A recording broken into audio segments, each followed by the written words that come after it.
इस particular video में मैं दीपक नाइट्राइट के बारे में बताऊंगा कि क्या आपका स्ट्रेटजी होना चाहिए। तो चलिए इसको देखते हैं। सबसे पहले बहुत ही स्मॉल टाइम में फंडामेंटल और टेक्निकल एनालिसिस करूंगा और बाय सेलर होल्ड क्या करना चाहिए मैं उसको बताऊंगा। तो ये कल का स्ट्रेटजी होना चाहिए दीपक नाइट्राइट में। तो चलिए इसको डिस्कस करते हैं। सबसे पहले फंडामेंटल डिस्कस करेंगे। तो करेंट प्राइस अगर देखें तो 1579 चल रहा है। ओके, अगर फंडामेंटली अगर बारे में बात करें तो 21,551 करोड़ का मार्केट कैप है। पी रेशियो 32 है।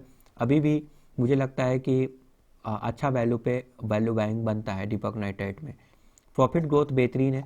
कर्जा 697 करोड़ का है, तो कर्जा भी अच्छा खासा है, बट उतना भी ज़्यादा नहीं है, चलेगा। अपने बिजनेस के एक्सपेंशन के लिए थोड़ा बहुत तो कर्जा बनता है। नाउ एक और कॉन्स है कि 11.71 टाइम्स इट्स बुक वैल्यू। मैं इसको कॉन्स मानता ही नहीं हूँ, क्योंकि अच्छे स्टॉक हमेशा जो है बुक वैल्यू से ज़्यादा ही देखने को मिलते हैं। मार्केट वैल्यू हमेशा उसका ज़्यादा ही होता है, तो इसको मैं कॉन्स नहीं मानता हूँ। ये एक लोगों का ट्रस्ट है इस कंपनी के प्रति, ये दर्शाता है। अच्छे स्टॉक हमेशा बुक वैल्यू हाई पर ही मिलेंगे। अदरवाइज पीएसयू में जाएंगे तो बुक वैल्यू से कम भी आपको स्टॉक देखने को मिल जाएंगे। बेहतरीन स्टॉक है, फंडामेंटली भी अच्छा है, बट फिर भी लोग उसको ज़्यादा भाव नहीं देते हैं और बुक वैल्यू से कम में ट्रेड करता है। लोग वहाँ पे डिविडेंड कंपनी देगा बोल के वहाँ पे एंट्री करते हैं, कोई ग्रोथ नहीं होता है। कंपनी ने अब कर्जा को रिड्यूस किया है। CAGR लास्ट 5 ईयर में 63%, लाजवाब, बेहतरीन।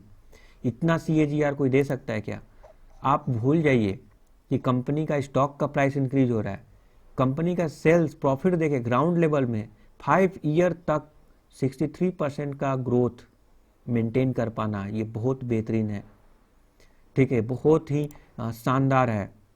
ट्रेलिंग 12 मंथ में 24, अगर इसका हाफ भी अगर प्रॉफिट ग्रोथ अगर ये दे दिया ना आने वाले समय में, आप बोलेंगे कि चलो वो तो अभी पास्ट बोल रहा है कि ये इतना बेहतरीन प्रदर्शन किया है, बट अब से क्या करें? अब तो हम मिस कर गए ना, अब अभी मुझे इन्वेस्ट करना है।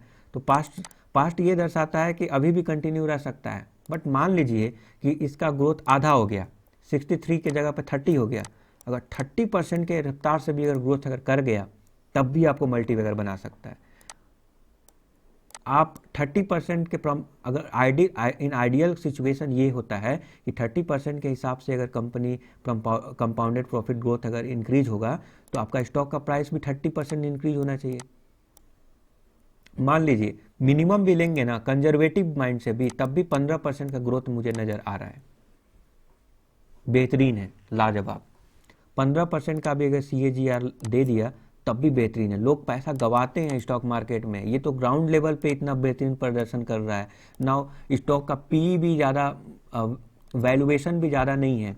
आप अगर वैल्यूएशन अगर देखें एज़ कम्पेयर टू, अगर पीयर के साथ कंपेरिजन करें तो देखेंगे कि पीडीलाइट का 95, आरती इंडस्ट्री का 45, टाटा केमिकल का 35, सबसे कम पी इसी का है, दीपक नाइट्राइट का।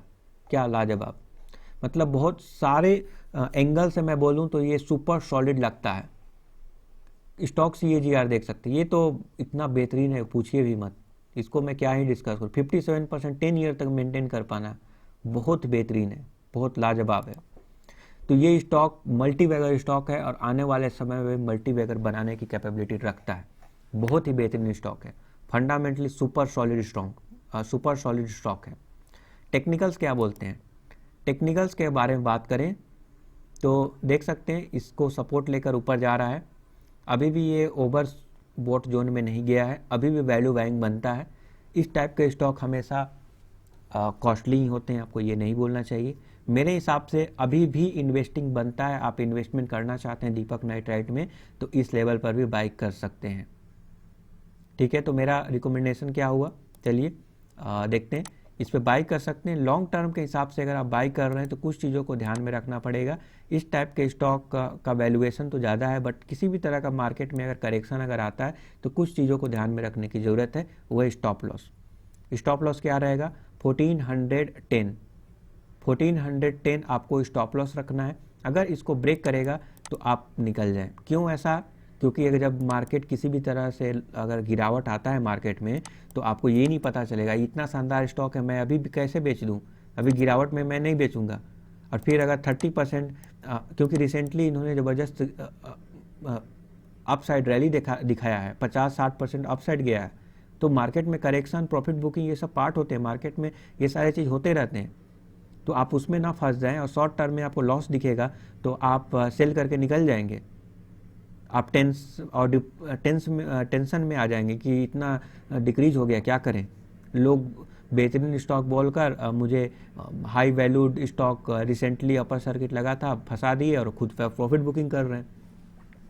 तो मेरा ऐसा मानना है कि आप निकल जाएं, 1410 अगर तोड़ दे, स्टॉप लॉस हो जाए तो निकल जाएं, क्योंकि जब लोअर सर्किट लगते हैं ना तो पता नहीं चलता है कहाँ पे निकले, हमेशा लगता है बाउंस बैक करेगा।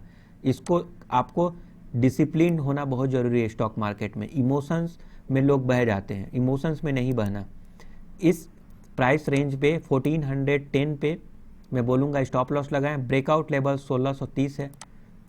1630 ब्रेकआउट लेवल का मतलब क्या है, देखिए इस लेवल पे करेंट प्राइस पे बाई करना चाहते हैं तो मेरे तरफ से हाँ, एकदम से आप बाई करें, कोई प्रॉब्लम नहीं है। करेंट लेवल पे बाई करना चाहते हैं, बिंदास होकर बाई करें। बट रिसेंटली अपर सर्किट लगाने की वजह से प्रॉफिट बुकिंग हो सकता है और मार्केट में कंसोलिडेशन भी हो सकता है कि जो ये अप्स डाउन्स ये जो करेंगे ना, वो 1410 से लेकर 1630 के रेंज में अप्स डाउन्स करेंगे। आपको ये अप्स डाउन्स कंसोलिडेशन से घबराहट होता है कि मेरा पैसा फंस गया। जो शॉर्ट टर्म वाले, जो स्विंग ट्रेडिंग करने वाले जो इन्वेस्टर होते हैं, उन सोचेंगे कि हमारा पैसा फंस गया, अब तो निकल ही नहीं पा रहे हैं। मैं बता दूं, जो ट्रेडिंग करते हैं उनको एट द एंड नुकसान ही होता है। अगर वो प्रॉफिट में है तो बहुत शानदार ट्रेडर हैं, आप इसको समझने की ज़रूरत है। तो अप्स डाउन्स ये करते रहेगा अपने इस रेंज में। बट अगर 1630 को तोड़कर ऊपर गया तब भी एंट्री कर सकते हैं, क्योंकि अगर 1630 को ब्रेक करेगा तो ज़बरदस्त अपसाइड रैली देखने को मिलेगा आपको। तो आपका क्या यहाँ पे स्ट्रेटजी होना चाहिए, 1410 का स्टॉप लॉस रहेगा लॉन्ग टर्म के हिसाब से। अगर करेंट लेवल पे बाई करते हैं तो ये स्टॉप लॉस लगा के रखिए।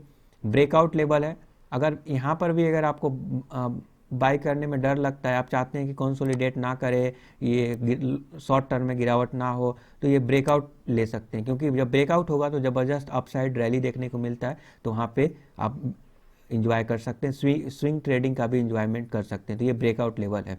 तो आई होप कि आपको समझ में आ गया। टेक्निकल और फंडामेंटल के हिसाब से मैं बताया डिक्सन टेक्नोलॉजी में। Thank you for your support.